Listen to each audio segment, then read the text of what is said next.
Juliette, c'est Jamason. Le 11 de départ est tombé pour le Paris Saint-Germain. Donc, on va avoir un Keane qui sera en point. Donc, ça me fait extrêmement plaisir. Beaucoup hésitaient à faire jouer Mbappé ou pas, au cas où il se blesse. Mais moi, je trouvais que c'était une bonne idée de faire jouer Mbappé. Comme ça, il garde du rythme, etc. Puis, il plante plus de buts pour le Paris Saint-Germain. C'est un match très important face à Strasbourg. Donc, du coup, on aura Mbappé et Sarabia qui vont supporter Keane à l'attaque.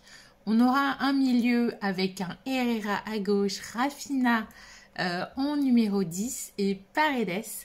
Puis la défense, attention, je sais que ça va pas plaire à beaucoup.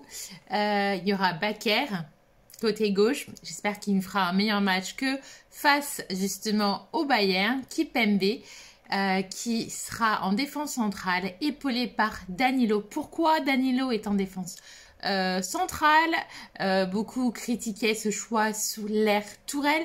En fait, il est juste là tout simplement parce que notre Marquinhos s'est blessé. Donc du coup, Danilo, c'est le meilleur profil pour le remplacer. C'est un poste qu'il a déjà joué. Mais je pense qu'il le voit différemment. C'est pas parce que Marquinhos est placé au milieu et que, par exemple, Tourelle voulait le mettre en défense centrale. C'est juste parce que Marquinhos est blessé et du coup, il sera épaulé à droite par Kerrer. Je sais, Kerrer, c'est pas notre choix préféré, mais bon, on n'a pas trop le choix côté latéral droit. Dagba, je pense qu'il a tout donné, était épuisé, était cramé au match.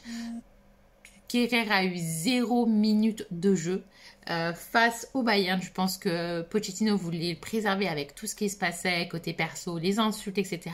Et bien sûr, on a Navas. Alors moi, j'aurais espéré Rico pour changer un petit peu. Mais pourquoi pas garder notre cher Navas, comme ça on sait qu'on va faire un bon match. Personnellement, je pense que...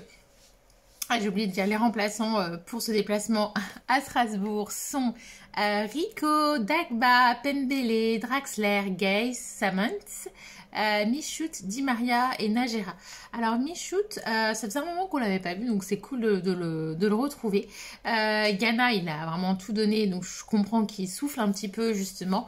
Mais voilà, c'est une compo que j'aime assez bien pour Strasbourg, sachant qu'on doit absolument gagner, puisque Lille a gagné hier face à Metz 2-0, si ma mémoire est bonne. Donc du coup, pas le choix pour le Paris Saint-Germain pour conserver cette deuxième place. On doit gagner obligatoirement. Je pense que Paris va plutôt faire un match 2-0, voire un 2-1. Ce sera pas une grosse victoire si le Paris Saint-Germain y gagne.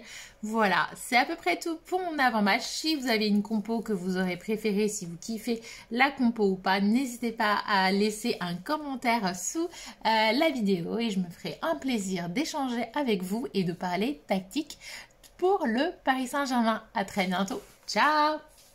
Ah oui, vive le Paris Saint-Germain!